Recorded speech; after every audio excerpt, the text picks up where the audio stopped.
Hello, everyone. Cecil Martin here. Hey, this is Hunter Henry. What's up, man? This is Max Crosby, part of Raider Nation. Hey, this is Ross Tucker, former NFL offensive lineman. Hey, it's Tyler Lockett of the Seattle Seahawks. Hey, this is Jerry Judy, wide receiver for the Denver Broncos, and you're listening to the Full10Yards NFL Podcast.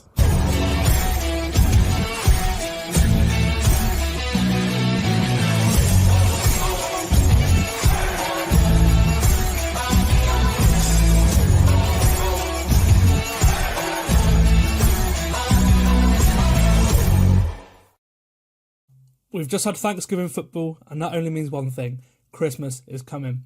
I am Sam Moores. This is the Full10Yards NFL Podcast, and in today's episode, we're going to be recapping each of last night's Thanksgiving games and looking ahead to a really, really fun slate of games to finish up Week 13 this weekend.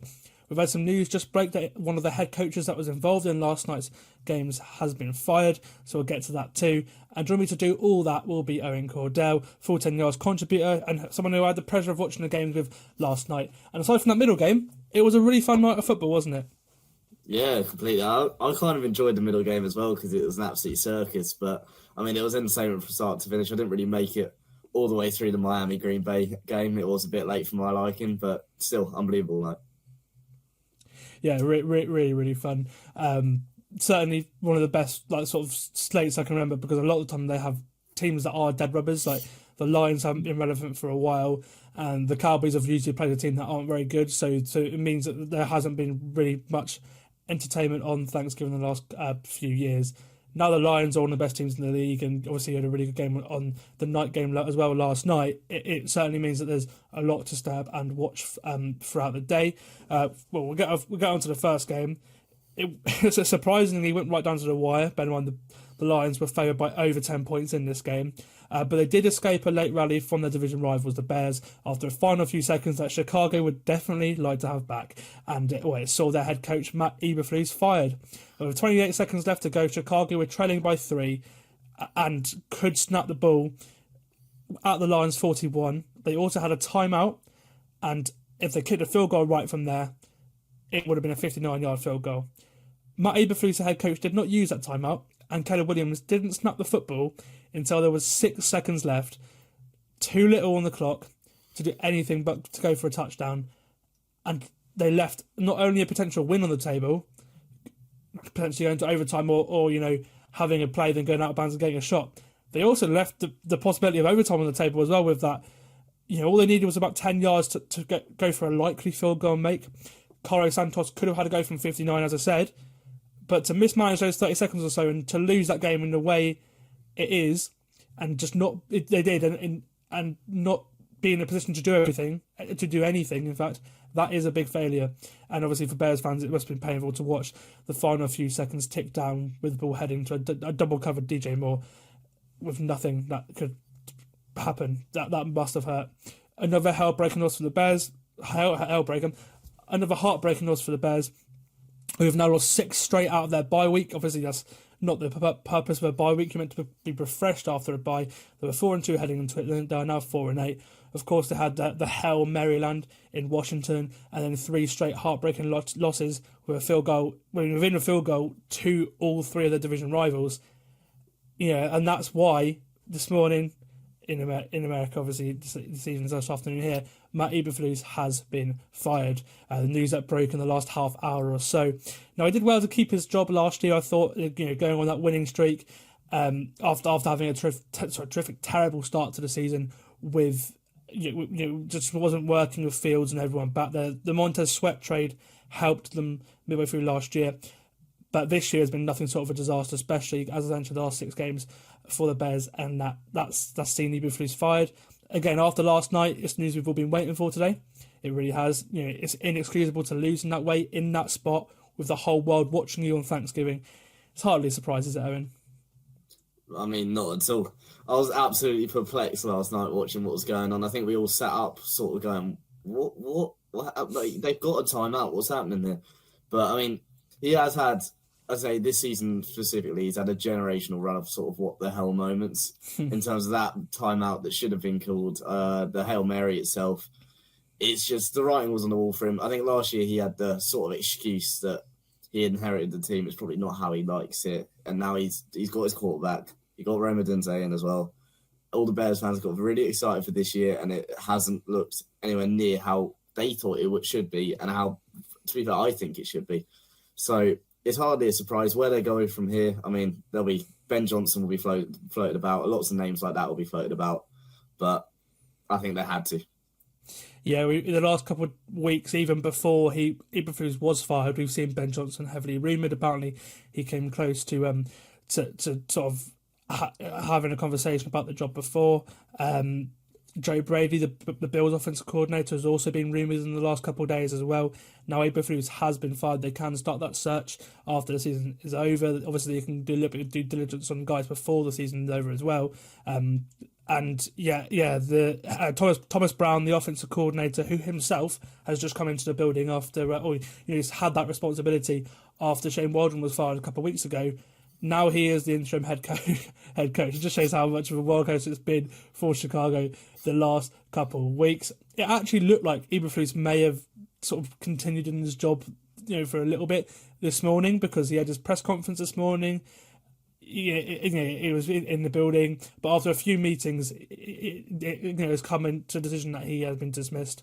It brings to the end his 3-season tenure in charge of the Bears, and he now becomes the third coach to be fired this season after Robert Saleh from the Jets and Dennis Allen from the Saints, and he becomes the first ever Bears head coach to be fired mid-season, which is an incredible stat because obviously they're over a 100-year-old franchise. It's not how the Bears traditionally do things, but that just shows how bad the situation has been. Because coming into the year, we were talking about it being potentially the best ever situation for a number 1 overall pick, having the amount of talent that's on this team, but the coaching has let this team down, hasn't it? Oh, completely. I mean, as I said earlier, you look at the team on paper and you're thinking, how are they in this situation? And Shane Waldron getting fired a couple of weeks back. I mean, as a Seahawks fan, I did chuckle to myself quite a bit because what were they expecting? But, I mean, they've gone from 13 weeks ago, it was looking like a great situation, to 3 and a bit months later, you're thinking, this ain't right. And I don't know how something can unravel that fast. I think a culture change is certainly needed, and then we'll see what happens with the GM Ryan Poles and stuff as well as the Black Monday arrives. I imagine Ben Mund, the Caleb pick, has at least turned out a little bit better than it was looking at the start of the season. He will probably keep his job. And that's one of many positives that the Bears do have. Obviously, there are some positives, of course, for you Bears fans. I love your defense. Holding Detroit to 2 of 5 in the red zone is super impressive. Not many teams do that, to be honest with you. Caleb again in the second half yesterday. Caleb Williams looked really good. Bringing the team back into the game because it could have been three scores down, to be honest with you, at halftime. Maybe even more. They were terrible first half, but Caleb brought them back in the second half, got DJ Moore going, got Keenan Allen going, making plays which they've been missing in parts this year as well. They look like probably the best they've looked in the second half yesterday. So there are positives there for the Bears, especially Thanksgiving. Everyone's watching. That's a tough situation for a rookie quarterback to be playing in as well. So that is a positive, and the defense too. And then as for the Lions, I mean, look, they've now won 10 in a row, and they're looking good to go deep in the NFC again after making the NFC Championship game last year. They're sitting at 11-1 now. They're already in the playoffs pretty much at 11 wins. It's very, very rare you'll miss the playoffs at 11 wins. But of course, they're still playing for the 1 seed. They've got some huge games coming up. They're at home to Green Bay on Thursday night next week.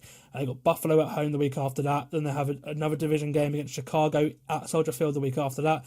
The Niners, which again, NFC Championship rematch. Will Brock Purdy be back by then? That's certainly an interesting game before again finishing off with Minnesota at home, another tough division game. So I'm fascinated to see how far that win streak can go because they've got some tough games and Philly are right behind them as well. I don't know about you, I would probably pick them to win most, if not all of those games because at this point I am rooting for them to go all the way. I mean, I love the Lions. I think everyone at the moment loves the Lions. This is the story of it all, how they've drafted most of their team. They've picked up a couple of key bits, but it may be the TikTok edits and maybe Dan Campbell's little speeches, but the Lions look in good stead. I mean, as you said, they're pretty much in the playoffs already. The 1 seed would be huge. I think the presence of the Eagles breathing down their necks, pushing this team to go get these wins even more. And I agree. I think they don't look like they could struggle to get these wins. They got a nice little run in. I think Niners, if you can get the emotions out of that one because of last year, if Purdy's not back, it's looking quite good. Yeah, in the next two, Packers Buffalo, those two games are going to be brilliant. Like those are games that those are playoff, Buffalo potential Super Bowl matchup games. The next two games will be huge, and they will have pretty much everyone watching. The Lions did lose a few players on defense last night. Markham Rodriguez has done his ACL, unfortunately, so he'll be out for the season. We haven't really heard too much on the other players, but I hope that won't hurt them too much. Obviously, they've already lost Hutchinson. Although he may come back later in the in the playoff race if they do make it far, he thinks there is a possibility that could happen.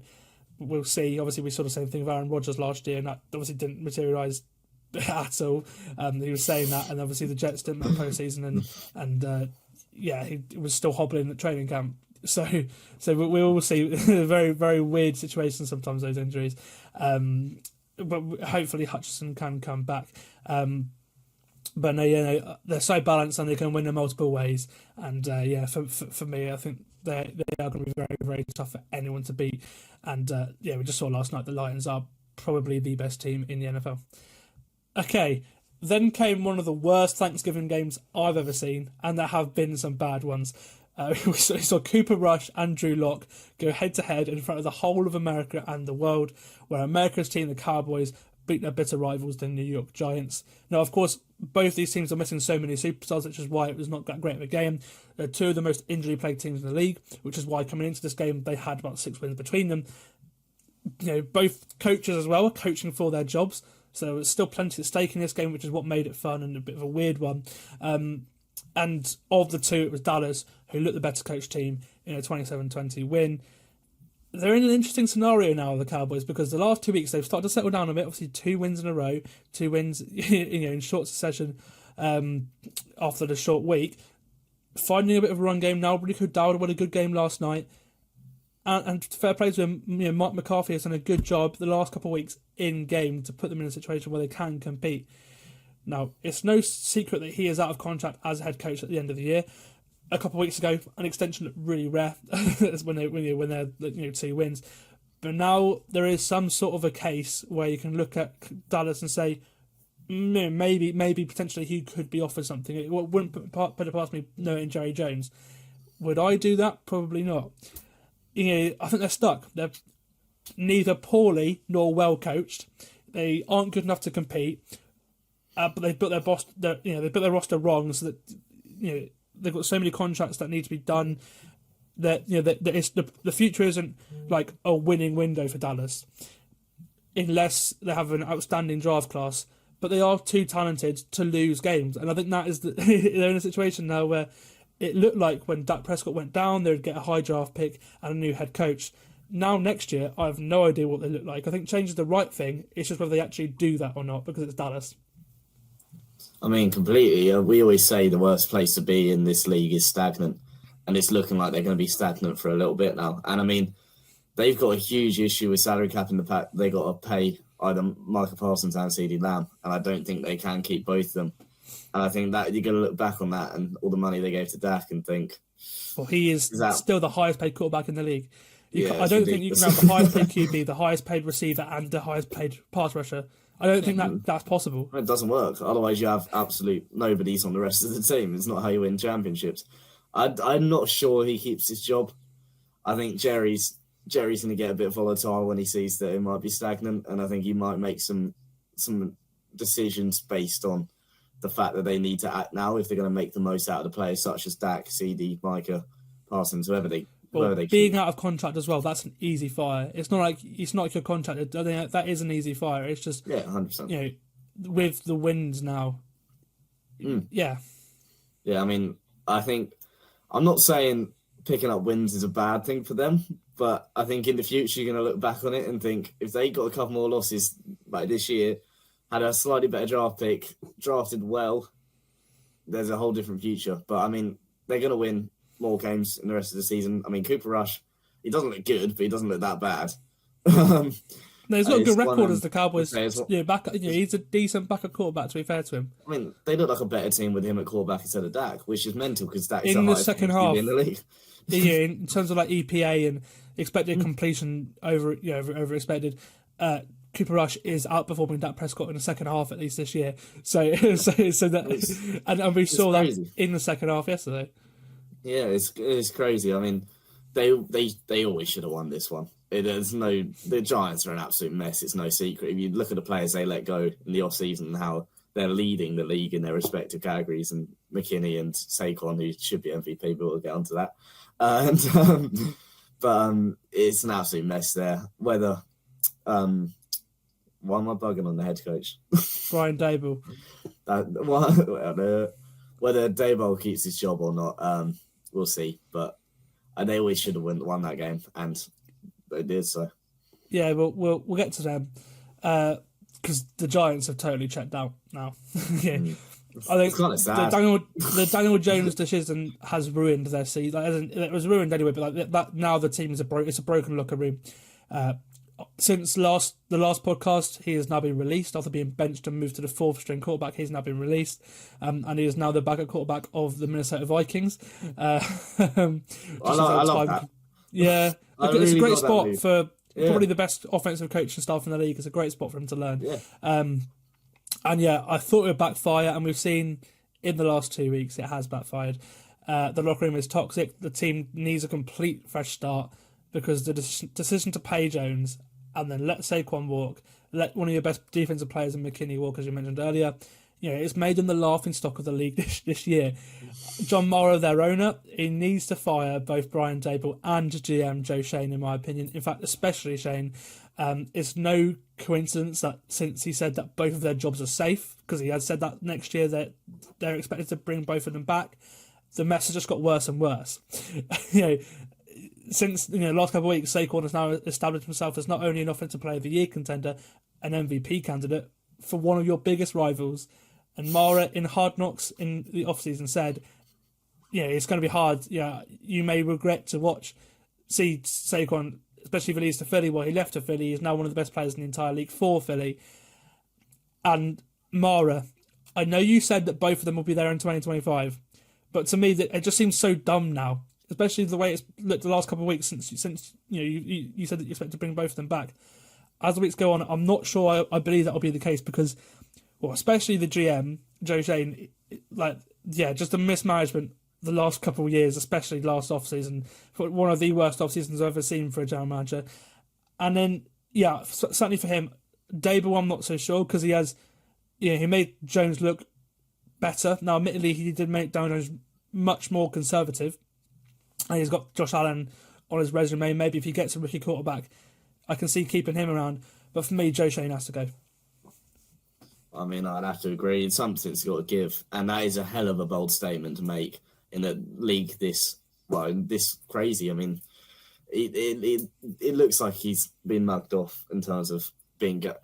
He must have said that on some authority that he's got his job, but you can't perform like this and expect to stay. And as we said, there's a huge culture problem there. And you always look at the coaching staff when that is the case. And I think maybe just a clean slate. Forget this year entirely. I think all Giants fans probably want to forget this year and just move on from there. Yeah.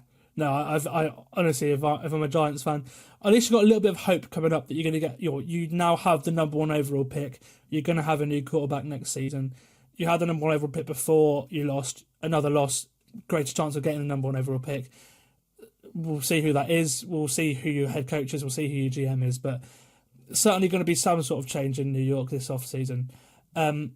Okay, we'll go over to the final game now, the Thursday night game between the Dolphins and the Packers, where everything went wrong for the previously red-hot Dolphins that possibly could have done, to be honest with you, in the first half, as they saw their increasing playoff chances take a big dent with a 30-17 loss to Green Bay. In that first half, the Packers were up 14-0 to end the first quarter, despite Miami getting a stop on the opening drive, and that's because rookie receiver Malik Washington muffed a punt that followed the stop, and that set up the Packers with cheap red zone opportunity that Jaden Reed went in for a touchdown for.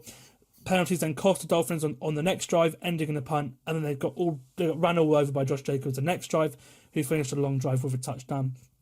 The Packers scored through Reed again and added another field goal to make it 24-3 at the half.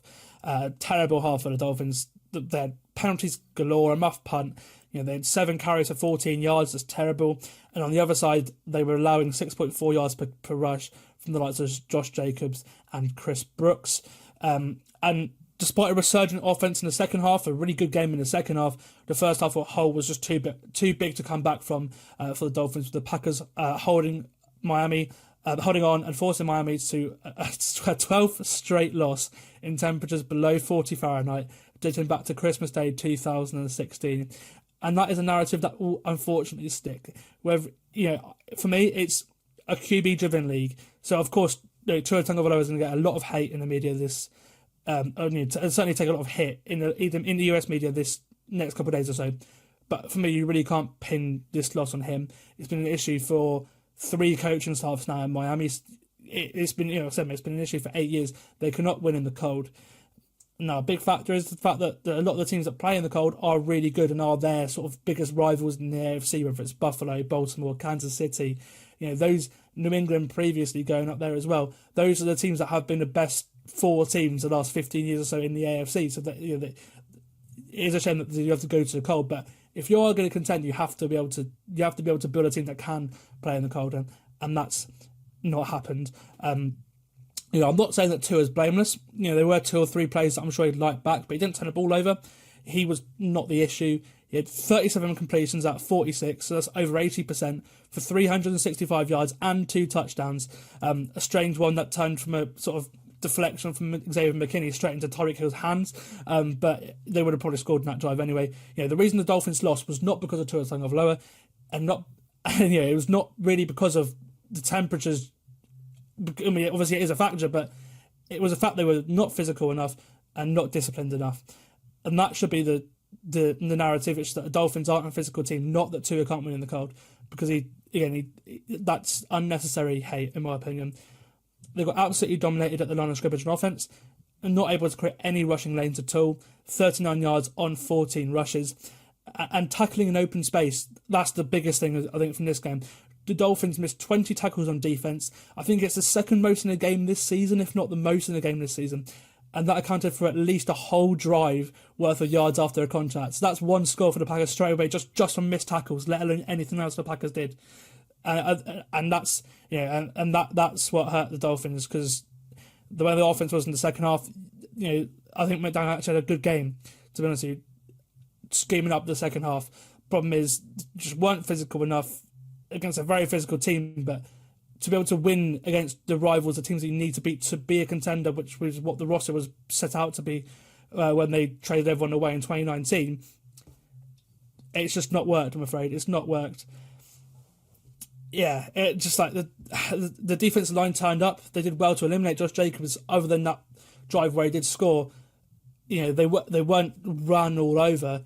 It was poor tackling. The other units just did not turn up, and because of that, they were 27-3 down in the second half, and they did manage to come back, obviously scoring 2 touchdowns late in the game. But questions need to be asked for the future of this organisation. What's next? Because every time they come up against a physical team, they are manhandled. As I mentioned, McDaniel's first half play calling was predictable. It feels like I said it a lot on this podcast. I know what he's going to do. If I know it watching the team most weeks, then the coach's staff that watch film will definitely know what you're going to do. Now, again, it was less than that in the second half, but his decision to continue punishing Raheem Mostert means they're using Devon Achane between the tackles, which doesn't work because he's a tiny running back, and we saw that when they turned the ball over on downs to make the game 1-score game, when at the 1 yard line, they just couldn't punch it in because they're not a physical team. Chris Greer has built a finesse team, which is great at home. It's great early in the season. It's and it's great against the majority of AFC teams, but the good teams that play in the cold that are physical, you're going to lose every single time. Again, you've lost. The last time you won a game like that was Christmas Day 2016. That's a long, long time. And that was in the Bills. That was against the Bills, and the Bills weren't exactly good back then either. So, you built a contending roster. Most of the AFC teams are in that area of the country where you're going to have cold weather in December and January. but he didn't factor in how to beat the other teams, and all of which the last couple of years in that time they have been. It's just for me it's an absolute failure. I mean, I think if what happens now, we'll see.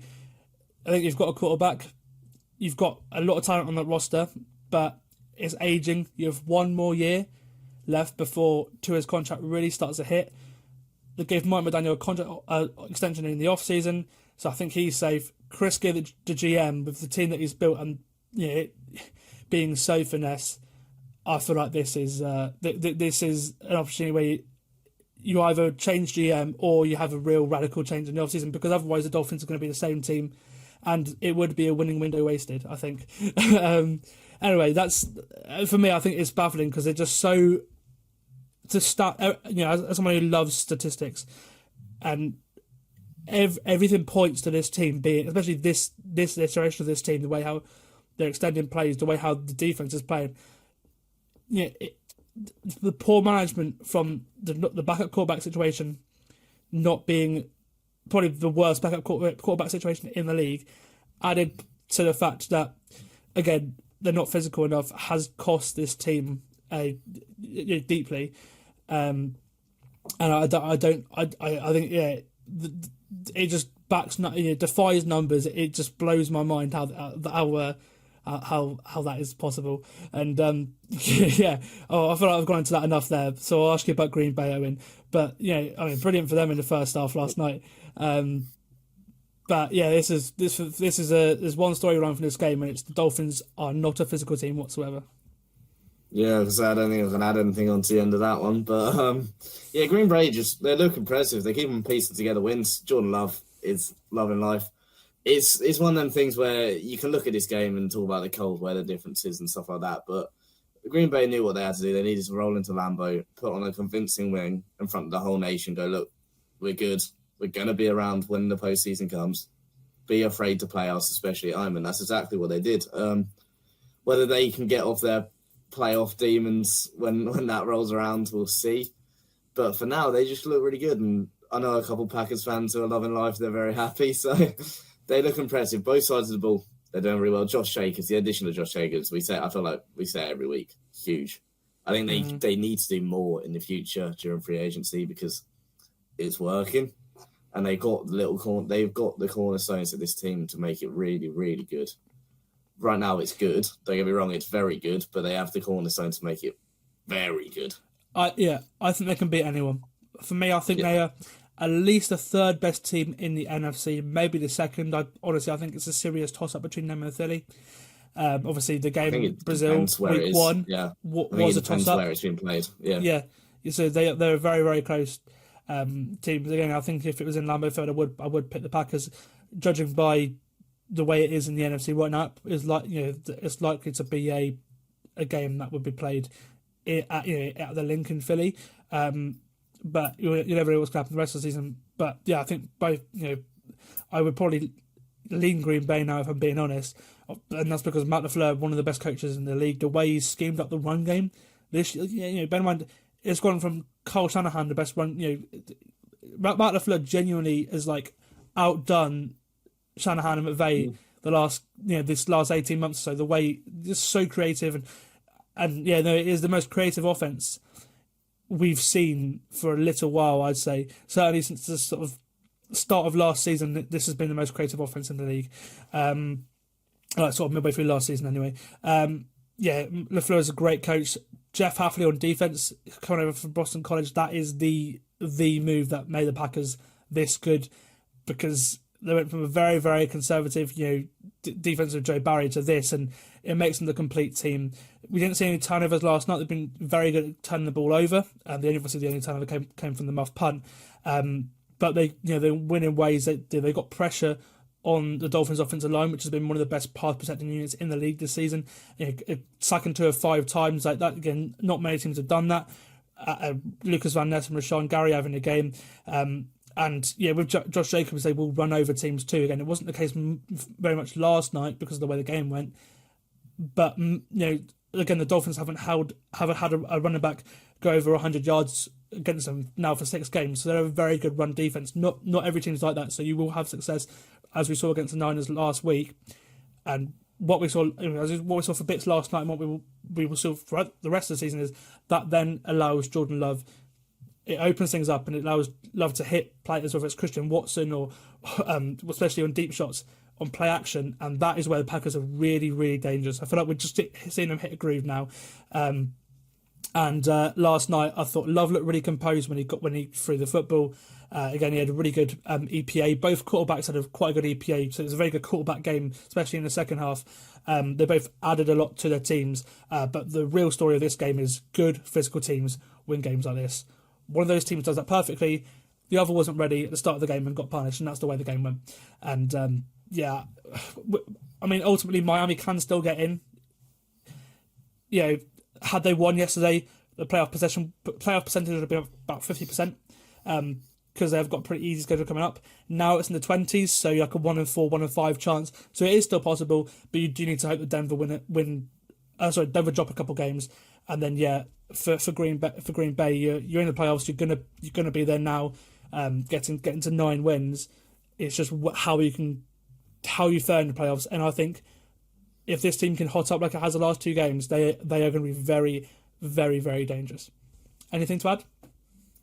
No, not really. I mean, it seems totally like they've hit this groove. They beat 2 teams, which they're 2 teams that have been shot by injuries and they're struggling, but they're still 2 good teams. And the 2 teams they're 2 teams that know each other very well. They share coaches. Coaches go between all of them, and then for LaFleur getting a win over Shanahan and then getting a win over McDaniel. That's great for his stock, because those are 2 guys that they're always obviously all on the same staff, multiple stops, especially in Washington, with Cousins and RG3. Those guys are always going to be linked. So for him now, having the one over those guys really just shows how good of a coach Matt Eberflus is. So yeah, I mean, there's no doubt at all. Yeah, but as long as they can close out the season and get no major injuries, I think we're going to see this team go on far in the pro season. Let's just hope it's not another NFC Championship heartbreak. Well, they're not going to have to run into the Niners the way it's going. So that has been their major major heartbreaker has been the Niners the last couple of years. So now they're looking like they're probably going to be out of the way. The sky is the limit for Green Bay. Okay, we'll finish the podcast by picking the Week 13 slate, the rest of the Week 13 slate anyway, after this it started with last night's Thanksgiving games, and we'll start with tonight, Black Friday, the second edition of the Black Friday game on Amazon Prime, of course, and it sees the Kansas City Chiefs host the Las Vegas Raiders. The Chiefs are favored by 13.5 points, absolutely humongous spread, so it is an interesting game to pick. Do you know what? The Chiefs don't cover. They don't cover at all, really. I think they've not covered in quite a few games. But the Raiders, man, like, to be fair to them, I think they beat the Chiefs last year on Christmas Day, sort of similar sort of island game, and they were within 1 score of Denver for a lot of last week. They were in 1 score of Miami for a lot of the week before that. They've got talent on that team. The defense is a lot better than people think. The Raiders' defense, obviously missing Christian Wilkins, it could be even better. And the Chiefs don't blow out teams. So I'm going to pick it feels so mad picking the Raiders against the Chiefs. But that spread's humongous. So I think the Chiefs win, don't get me wrong, but do the Chiefs win by 2 touchdowns? I'm not so sure. Give me the Raiders here. Yeah, the spread's ridiculous. 13.5 is absolutely ridiculous. It's Black Friday. I'm going to take the team that play in silver and black. Nice. It's just one of them ones where you're thinking, look, the Raiders aren't good. There's no secret they're not good. But 2 touchdowns, it's one of them games where, because it's the only game on today, and it's a division game, and because of all the narrative behind such a huge spread, a player like Max Crosby or someone like that could just easily have a game, and then the spread's completely off tilt. So it completely makes sense to take the Raiders. I know it sounds a bit mental because the Chiefs are 10-1 and the Raiders are 2-9, but I'm taking the Raiders. Spread. Well, especially with the way the Chiefs' pass protection has been this last few weeks, that is their weakness. the Raiders D line is one of their main strengths. That is an interesting scenario I'm looking for in this game. The Raiders can't run the ball, so it's going to be all Gardner Minshew. Actually, no, it's not Aidan O'Connell. Sorry, Aidan O'Connell is back. Yep. It's going to be all Aidan O'Connell against the Chiefs. It's going to be an interesting game. Normally they win in spots like this, and they will win. But again, 10-1 team against 2-9 team. It feels crazy picking the 2-9 team to cover the spread. It's come within the spread. But for me, I think the Chiefs don't. It's a division game. I don't think the Chiefs absolutely blow them out. And again, 2 touchdowns is a blowout. So give me the Raiders. Okay, on to the early window. Quite a small early window because of obviously the Thanksgiving games and the Black Friday games and stuff. Every team plays this week, so it's the first. So every team plays this week, so no bye weeks this week, and then the final sort of 5 or 6 teams have byes next week, and then after that, every team will play for every week throughout the rest of the season. So we really are getting towards the end of the season now. First game of the early window, the Atlanta Falcons host the LA Chargers. And this game is a huge game for both teams. For Atlanta, obviously coming off a bye. Before their bye, not looking great at all. They've not looked great for about a month and a half now. Before, Kirk Cousins is, Kirk's not been a problem, if I'm being honest. It's been the fact they've got so many injuries on defense and they've just been so inconsistent and losing games in weird ways. They welcome the Chargers, who, again, for them, but they now are a playoff team. I don't think they can lose 4 or 5 games to drop out of the playoff spots now. But obviously they are themselves coming off a loss, a short week as well, playing on Monday Night Football. The Chargers are favored by 1.5 going into Atlanta. Obviously, cross country early window. That is a factor there. I'm gonna pick the Falcons to. I mean, look, it's a pick 'em at 1.5 points. I'm gonna pick the Falcons. I feel like coming off a bye, that's a big factor. I feel like they now, after the way they slipped up and the way that Tampa Bay have looked the last couple of weeks, I know they've beaten Tampa Bay twice and have the advantage over them. But if they're not careful, they are going to slip out of this playoff race. So I think this is a huge game for Atlanta. Again, the Chargers, short week, going cross country, early window. That's different for them. Obviously, the body clock says they're playing at 10 a.m. And usually those games are a struggle for the West Coast team. So I'm going to have a little bit of an upset. I'm going to pick the Falcons here. I mean, I know it's a short week and they're travelling and it's early, but I still fancy the Chargers. I mean, they're just... This Atlanta little downslide, I think, continues. And I think the problems they're having, I don't think one bye week sort of solves it. And I think they carry on. I think, it's one of them where you have to play and work it out. Chargers are good. They're well coached. Jim Harbaugh's come in and he's done a good job. Let's face it. And as much as I probably don't like him after all the Michigan stuff, hell of a coach. I think the Chargers roll in there. I think it's a field goal in it. As you said, it's a pick 'em, but my gut just tells me Chargers covers. I think it's a crazy game. It's two guys who are known to shrink in the fourth quarter. Like if you look at the EPA in the second half, these are two of the worst quarterbacks in the second half this year. So if it's a close game, I have absolutely no idea who wins this game, whether it is Kirk Cousins or Justin Herbert. But I certainly think it's going to be an interesting one. So I'm looking forward to watching that game. Okay, the game on Sky Sports this week is an AFC North tie, of course, one of the best divisions in football. The Bengals, if they lose this, their season is dead, up with 8 losses. If the Steelers win this, then they're starting to look really good in the race for the AFC North title with another win under their belt. The Steelers are... it's crazy. The Steelers are underdogs despite having 4 more wins than the Bengals. Bengals favored by 3.5 points. A big factor of that, obviously, their offense has been great. Their defense has been terrible, and it is a must win for the Bengals here. Do you know what? I'm gonna even though this is a must win, the Bengals have to win it to stay alive, and they can't slip up from here.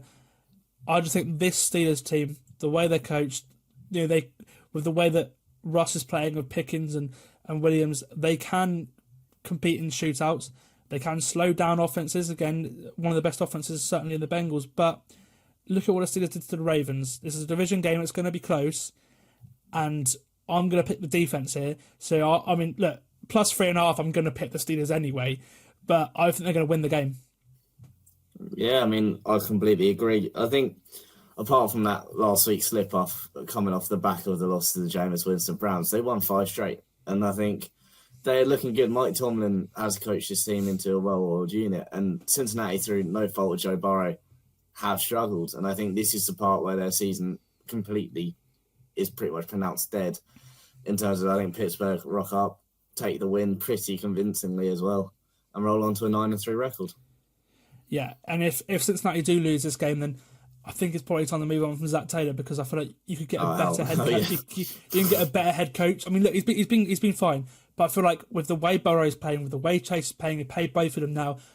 If you can get a head coach who can really, really get the best out of those two guys, then I think now it might be a bit of a blessing in disguise for the Bengals personally.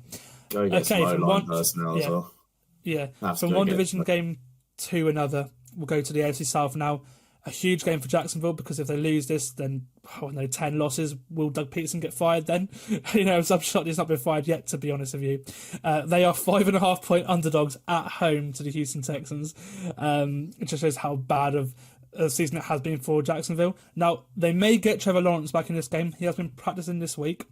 If he can't go with Mac Jones, it is tough with Houston, because they don't beat teams, by big margins. So 5.5, that's almost a whole touchdown margin. Division game going into Jacksonville.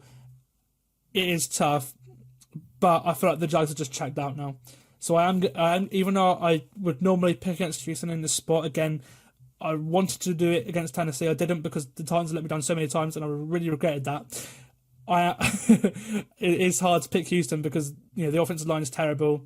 But I just feel like, especially after that loss, they need a rebound. Otherwise, this team are going to limp into the playoffs and get beaten straight away, if I'm being honest. So Houston need this. The Jags also need this, but maybe they play for Doug Peterson. But I'm going to go for Houston to cover the 5.5-point spread, because I feel like this game, I just feel like the Jags can't compete in that aspect anymore. Well, yeah, it's looked like especially that with Matt Jones. season. If Matt Jones is in the game, 100%. If Lawrence, we'll see, but a banged up Lawrence, Yeah, and I mean, completely. We've seen it all season with Jacksonville. It doesn't look like they compete. And Texans, I think you said, well, they limp into the playoffs and lose first round. I think that's the eventuality they're staring down anyway. Going into the season, CJ Stroud said he was top 3 in the league and hasn't really pieced it together as well as he did in his first year. But I think they cover the spread. I think just Jacksonville they're not good enough in any of the key areas to really contend with Texas. I know that O-line is what it is, and I know all the issues they've been having, but I think Texas do cover. I'd say their defensive line with Hines Allen and Walker should cause chaos. It's just, at some points, the Jags defensive line has been so disappointing with the talent they've got, that is whether they actually will or not. Who knows? We may see a Trevon Walker 3-sack game, and everyone's like, "Oh, he is number 1 overall pick." He's had a good season this year, but not an Aiden Hutchinson season. Hines Allen's been good. On talent, they've got the paper. So on paper, they've got the talent to do that. I just don't trust the Jags. I trust the Texans more than the Jags, and I don't trust the Texans. I think that just sort of explains my logic there. Okay, we'll go over to the NFC now. A big game in the NFC playoff picture. The Vikings at 9-2. They host the 6-5 Arizona Cardinals. The Vikings are 3.5-point favourites here. The Cardinals, after losing to the Seahawks last week, need a win, and not only to stay in live for the NFC playoff picture, but also for the division. If they lose, I mean, win this, and they're certainly, especially if results go elsewhere, they could be top of the division again. Lose this, and the chance of a wild card spot's gone. It's an interesting one with Arizona, the way they looked last week, because I said it to Owen yesterday. Kyler Murray wearing action green cleats. I was like, did he want to be a Seahawk? Is that why he threw the pick 6 to Kobe Bryant? They've been so good all season, but it was a down day. Fair play to Seattle, the way they played last week. So it might be tough to pick the Cardinals off that loss, but I don't trust the Vikings either, if I'm being honest. 3.5 points. I feel like it's going to be a close game. I feel like it will be a field goal game. The Vikings they've sneaked past quite a few opponents recently. They should have lost to Chicago on the weekend. I'm going to pick the Cardinals to come within 3 and spice up the NFC West even more.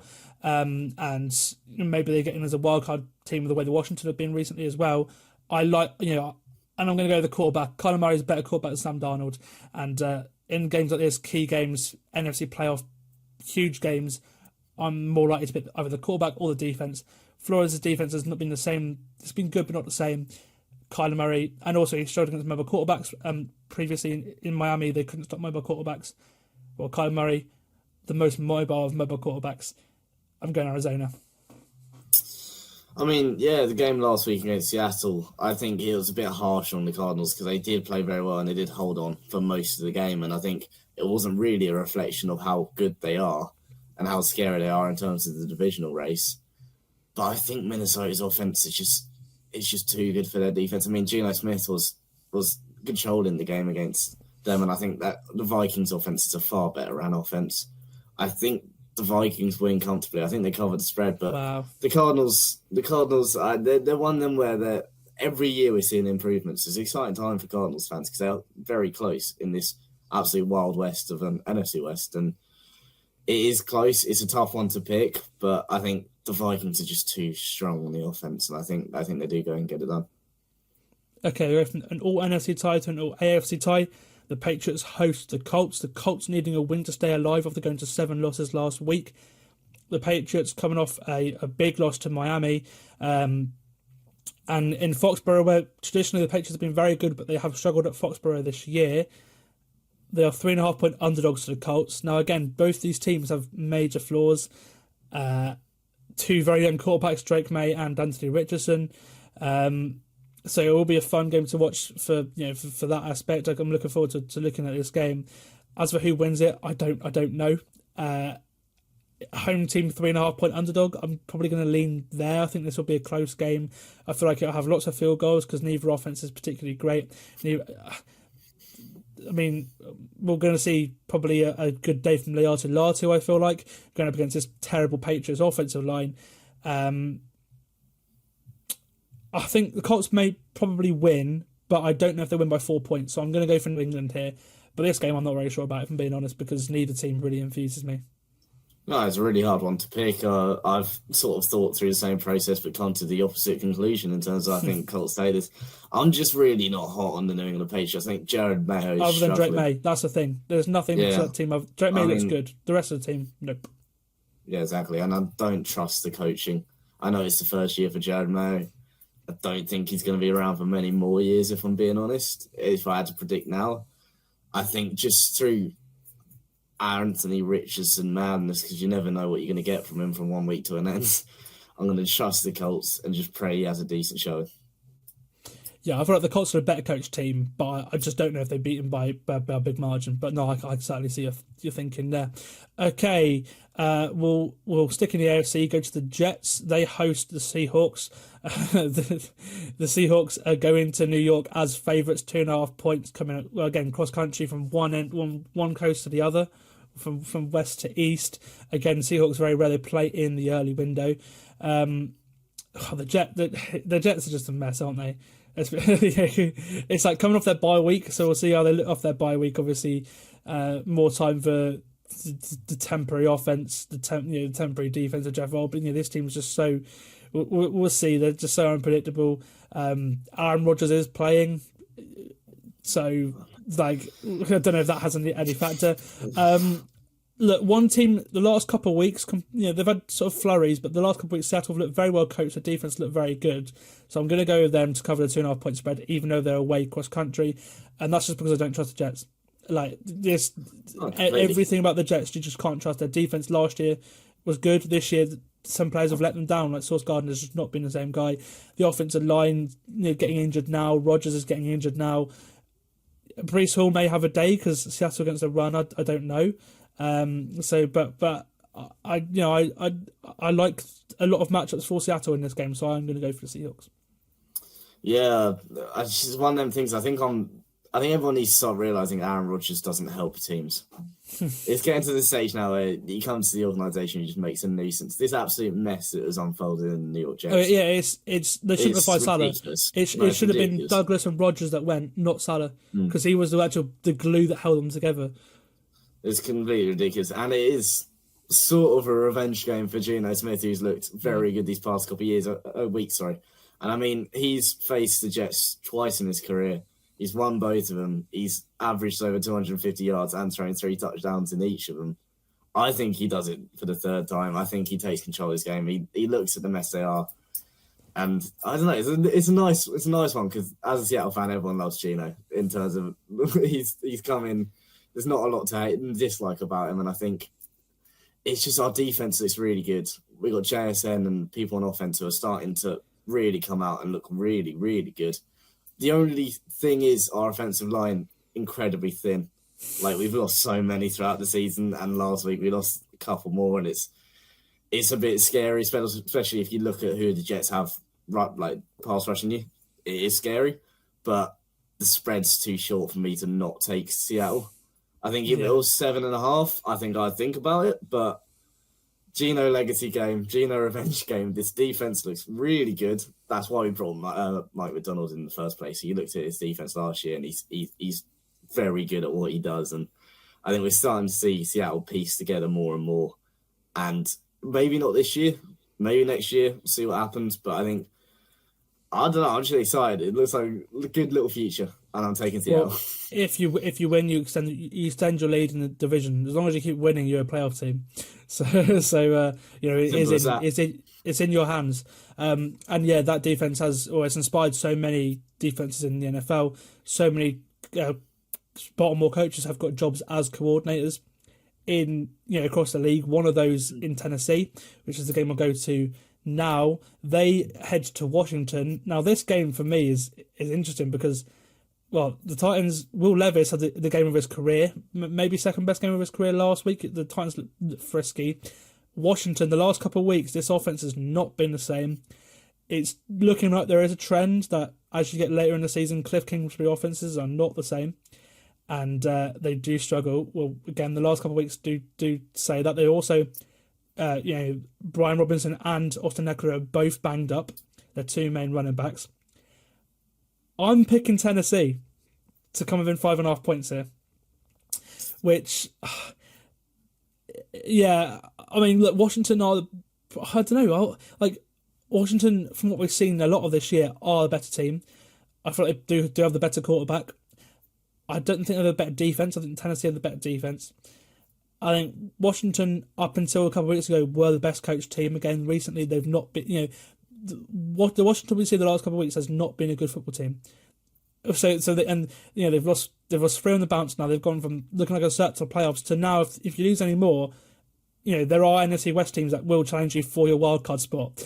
So Washington have got to be careful, and I just feel like, from everything we've seen, I just don't think I feel like they may win, but I think this is going to be certainly a lot closer than many people think. I think the spread of 5.5 does surprise me, so I'm going to pick the Titans to come within 5.5 points. I think it's going to be a close game.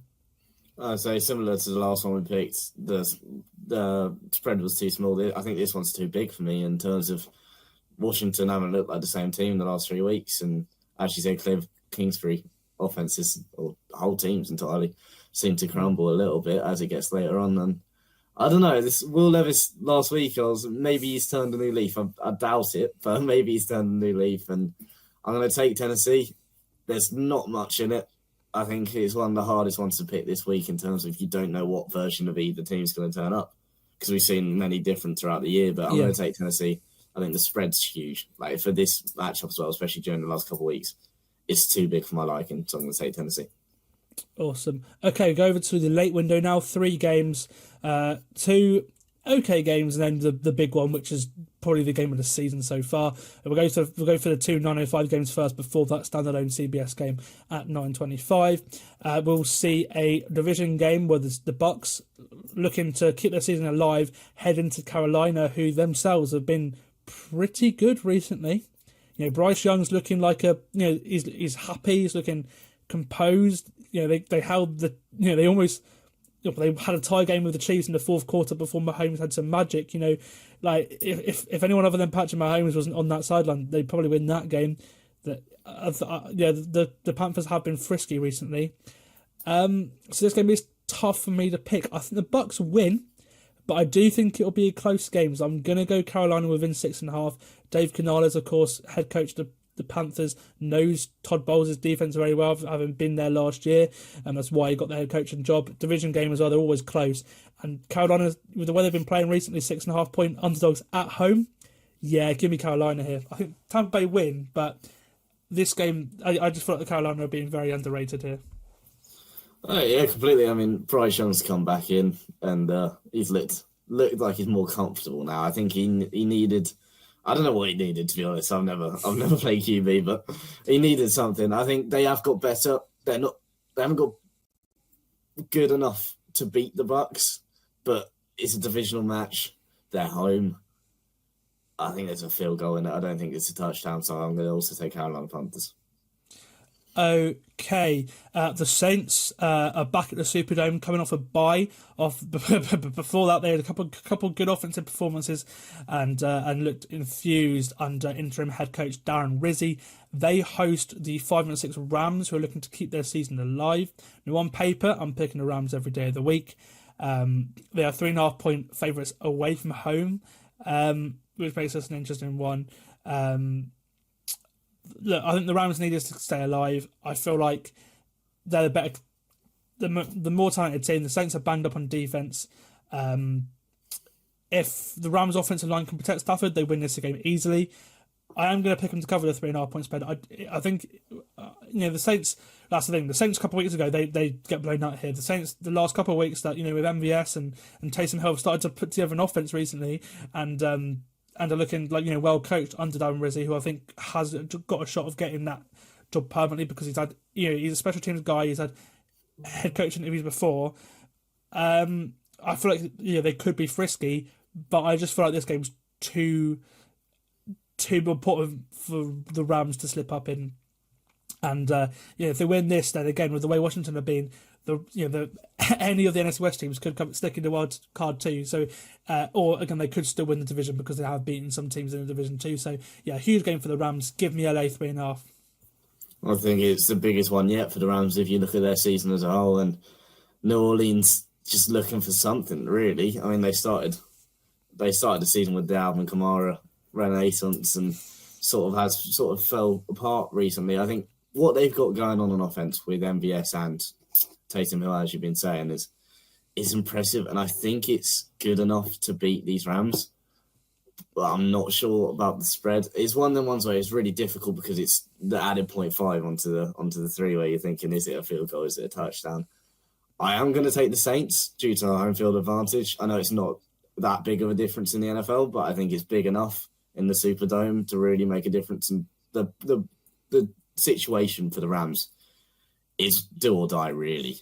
I mean, you can look later on in the season and think you could make it up there, but it's do or die. And I think we start to see this NFC West sort of take its shape more over the next couple of weeks. And I think this is one where you see the Rams as less of a contender. Wow, no, see, I'm high on the Rams, man. I think we had this discussion just a minute ago, but off camera.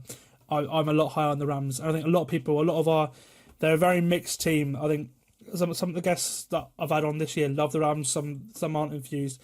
I'm one of the ones that are infused by the and I think now they're only getting healthier. They're getting cut back. They're getting the career back. If they can just get Kyren Williams going on the ground again a little bit, this team is scary. So but no, I think it might be a bit too little, too late. Yeah, this game's hard to pick because the Saints will be frisky.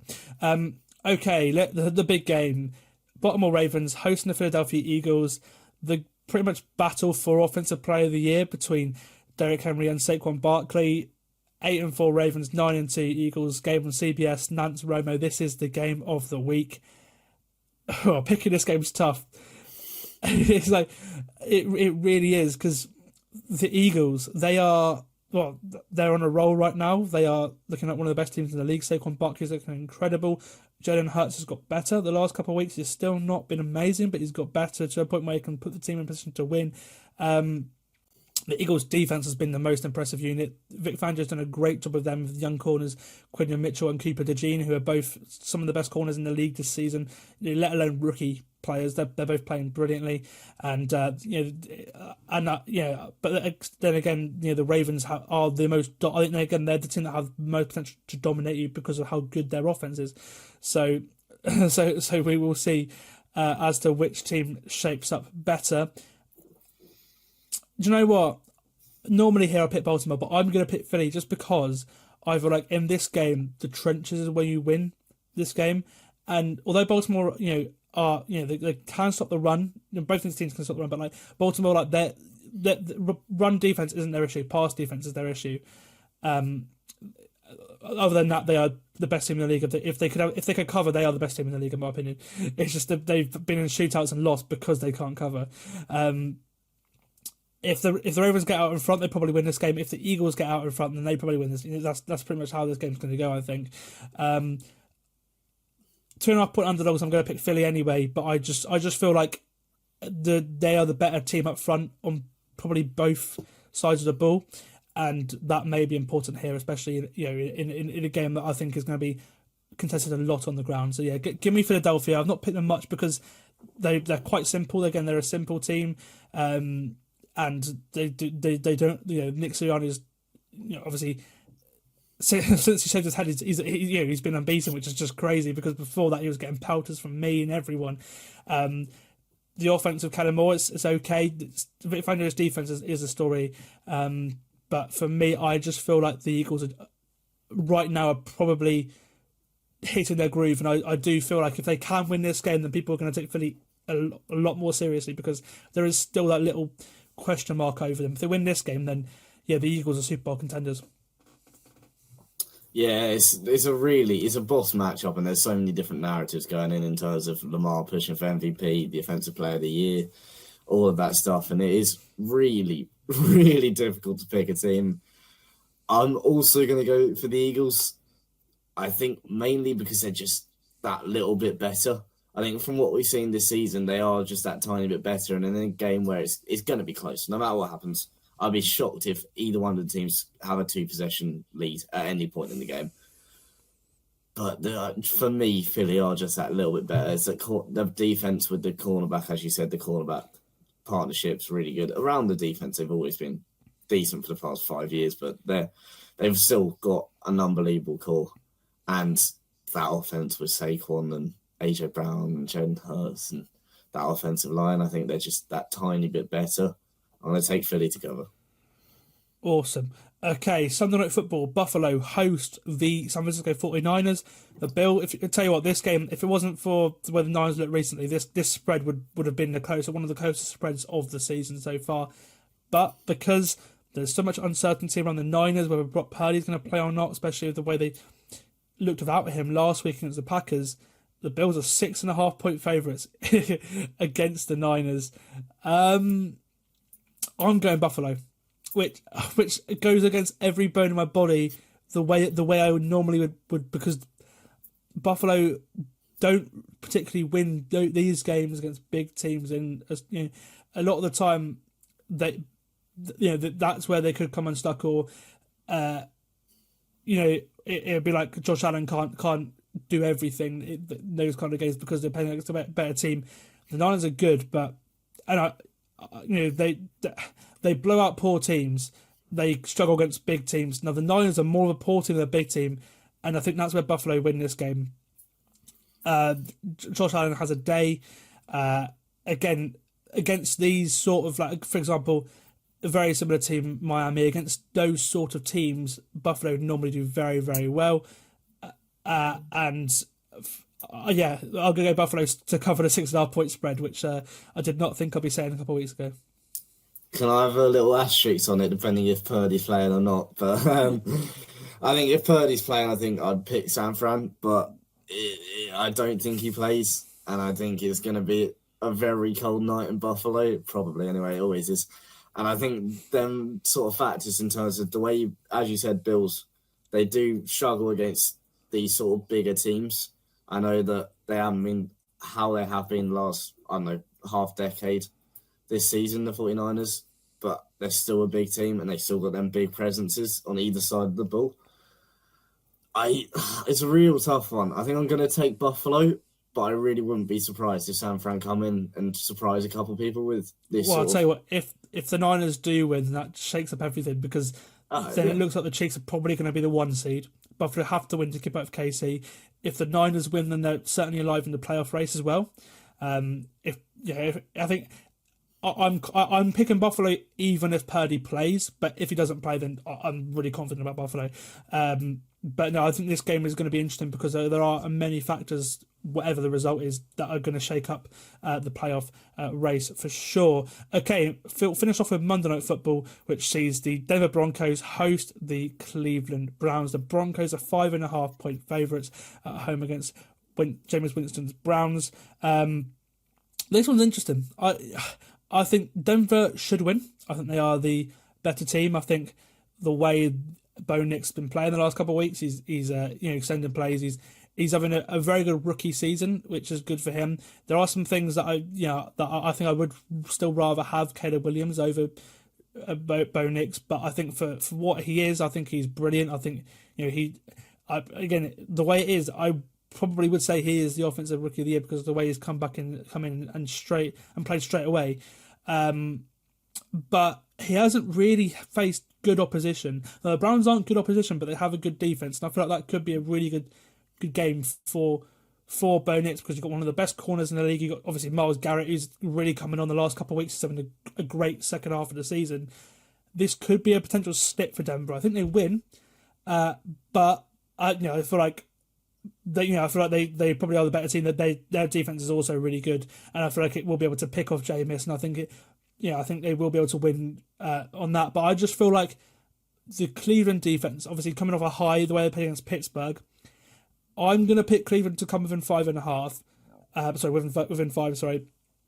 And I don't know who wins this game. I'm probably going to go Denver, just because again I think that Jameis is the factor that is going to probably lose the game for Cleveland more than anything. But yeah, this game I think is going to be interesting, because if Denver win this, then again they're looking great for a playoff spot. If Bo Nix is again just rising. I feel I think they're going to win, but I just feel like Cleveland are going to make this one interesting. Oh, completely. It's a really interesting matchup in terms of what looks like, I'd say, since the last couple of weeks, offensive rookie of the year front runner Bo Nix, and against this great defense. But I think if you flip the switch on that and you look at Jameis against this Broncos defense, I think that's where the game's won. And also, I know you said that, but the idea of PS2 versus Jameis, it just fills me with dread for the Browns. And the mood is high for the Browns right now. They had that great win. I think everyone enjoyed it. It's a great win for the Browns, but Denver are a better team. The Browns have Myles Garrett. They have great people, like great assets, great players, but the Broncos are the better team, and I think the better team win here, and I think they cover the spread pretty convincingly as well. Wow, yeah. I don't want to sound crazy, but it wouldn't come as a total shock to me if it was at least 10 points. Well, see, I think this is going to be a close, especially with Cleveland having like 11 days to prepare for this game after playing on Thursday night last week. That is a long, that is a long time. Talk about that's a long week. Not long, Thursday to Sunday, Thursday to Monday. That's that's a lot of time to recover, but also a lot of time to. It's not always, so it's not always a good thing. Yeah, maybe. I know. I just feel like Denver win, but I just feel like this game is going to be interesting.